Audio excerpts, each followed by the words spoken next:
በስርዓተ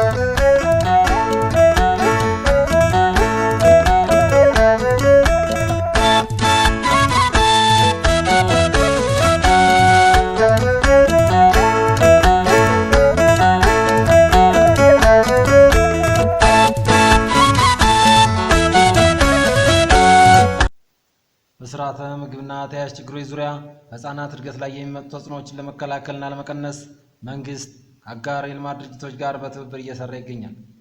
አማራ ብሔራዊ ክልላዊ መንግስትም ከፌደራል መንግስት ባለስልጣናት ጋር በመተባበር በህፃናት እድገት ላይ የሚስተዋለው የመቀንጨጭና የመቀንጨር ችግር ለመቅረፍ አማራ ክልል በዋግኽምራ ብሔረሰብ አስተዳደር ዞን በሰቆጣ ከተማ የሰቆጣ ቃል ኪዳን ስምምነትን በመመስረት የሰቆጣ ቃል ኪዳን ፕሮጀክትን ይፋ አድርጎ ወደ ስራ ገብቷል።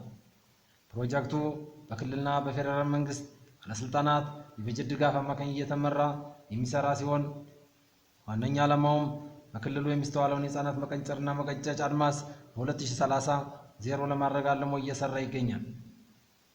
ፕሮጀክቱ ወደ ነፍስ ሳር ምድር ወረዳ በ2015 ዓ.ም በይፋ ስራውን ከጀመረ አንስቶ 10 ተቋማትን በማቀፍ በወረዳና በቀበሌ ደረጃ ነፍሰ ጡር እናቶችንና 2 ዓመት በታይ አጥቢ እናቶችን በስርዓተ ምግብ በንጹህ መጠጥ እና በሌሎችም ዘርፎች ላይ እየደገፈና እያገዘ ይገኛል።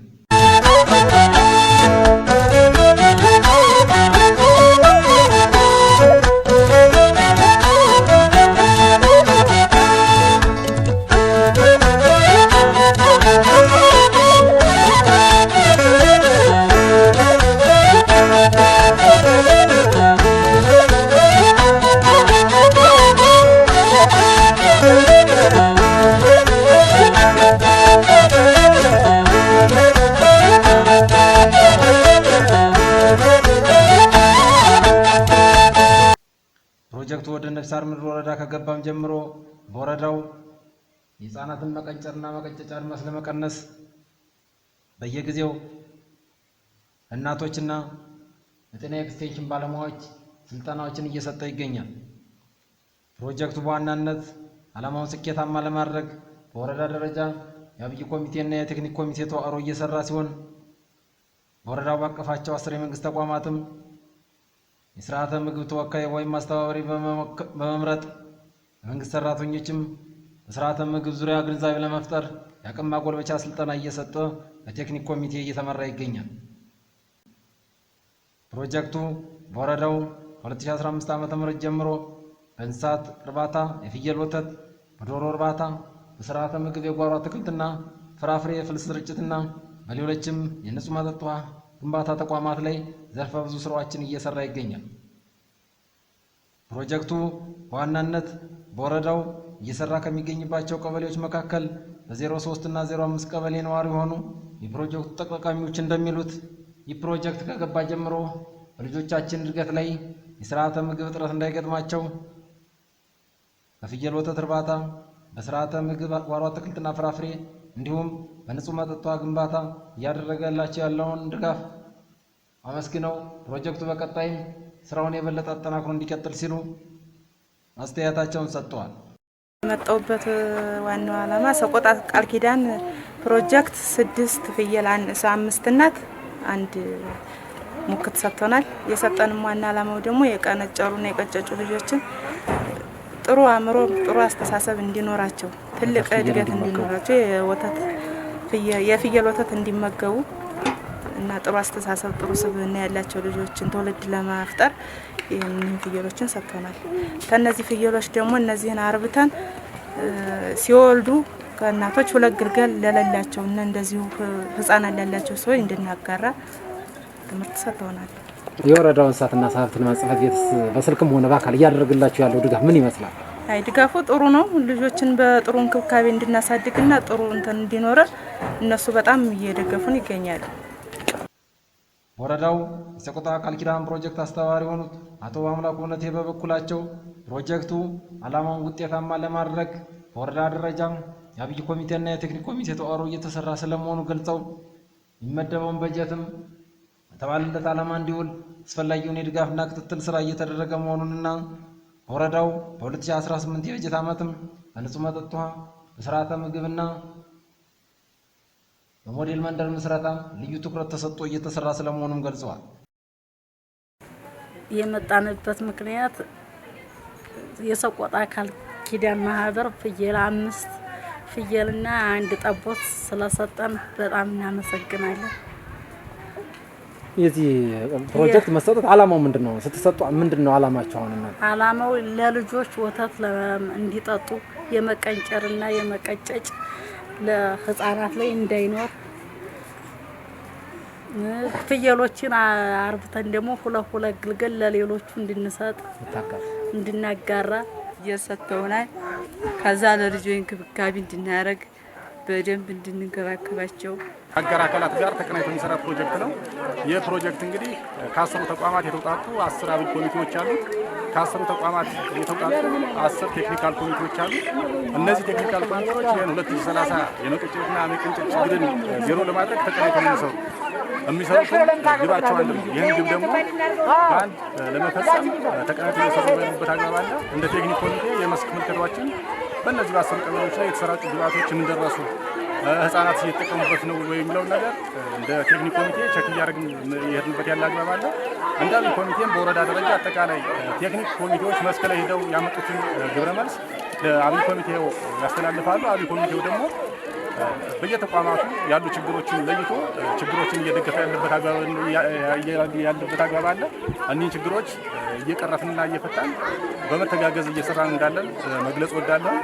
ከዚያው ጋር ተያይዞ አሁን በዚህ በእንስሳትና ዓሳ ሀብት ጽሕፈት ቤት ለዚህ ዶሮ እርባታ ፓኬጅ የተመደበ 893144 ለእንቁላል ጣይ ዶሮ መግዣ፣ 400,000 የዶሮ መኖ መግዣ እና 780,000 የወተት ፍየል መግዣና 226,600 ለድጋፍና ክትትል ተብሎ የተመደበበት አግባብ ስላለ እንደ ተቋም ድጋፍና ክትትሉን ያካሂዳል። እንደ ተቋም ድጋፍና ክትትሉን ካካሄደ በኋላ ደግሞ ቴክኒክ ኮሚቴውና አብይ ኮሚቴው በመስክ እየደገፈ ያለበት አግባብ እንዳለ።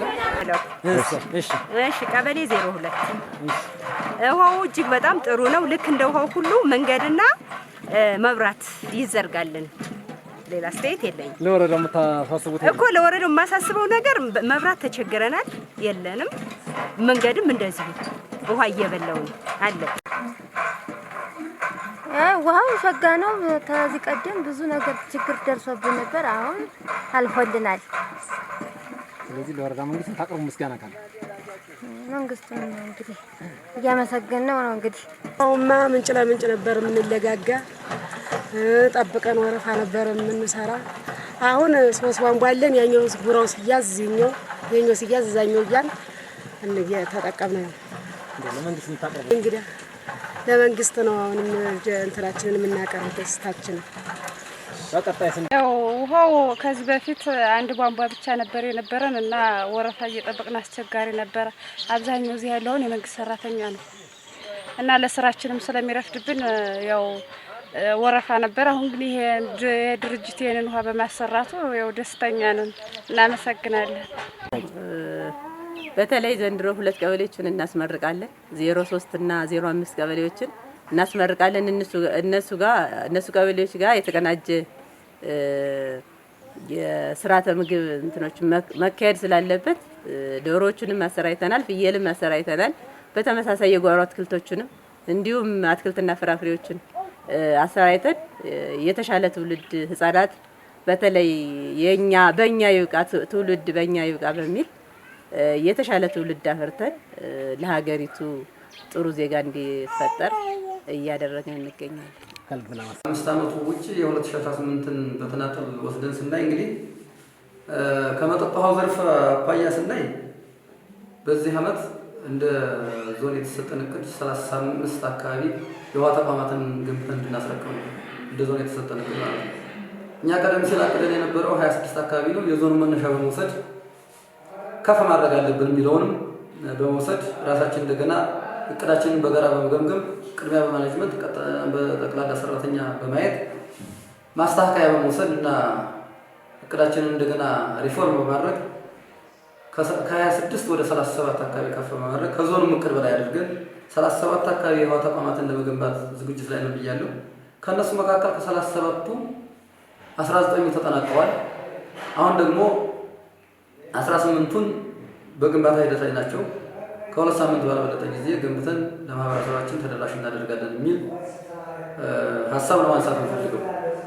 ሌላኛው ከባዮጋዝ አኳያ 20 አካባቢ ባዮጋዞች ልንገነባ ነበር የያዝነው። እንደ ዞን የተሰጠን እቅድ ይሄ ነው። ስለዚህ ከ20 መካከል 10ዎቹ እየተጠናቀቁ ናቸው። 10ዎቹ ደግሞ በግንባታ ላይ ናቸው። ትንሽ አጋጥሞን የነበረው ከነዳጅ እጥረት ጋር ተያይዞ የሲሚንቶ እጥረት ነበረ። ሲሚንቶችንም አሁን ቀርቧል። ጊዜ ወሳጅም ስላልሆነ የቅርብ ዝግጅት ስራችንም ስላጠናቀቅ ሌሎች አስፈላጊ ግብአቶችም ተመርተውም እና ቀርበውም ስለቆዩን እነሱም በተመሳሳይ ከ2 ሳምንት በላይ ባልበለጠ ጊዜ ተሰርተውና ተገንብተው የሚጠናቀቁበት ሁኔታ ነው ያለ። እንግዲህ ከተደረገልን እገዛ አኳያ ለሁሉም አጋር አካላት ሰፊ ምስጋና ማቅረብ እንፈልጋለን። ይሄ ጊዜ ያው አንጻራዊ ሰላም ያለበት ጊዜ ነው። አንጻራዊ ሰላም ያለበት ጊዜ እንደመሆኑ መጠን በትኩረት መስራት ያስፈልጋል። ሳተኛ ያለ እንቅልፍ አስበህ አቅደህ ሁልጊዜም ተግተህ መስራት የሚፈልግ ጊዜ ነው።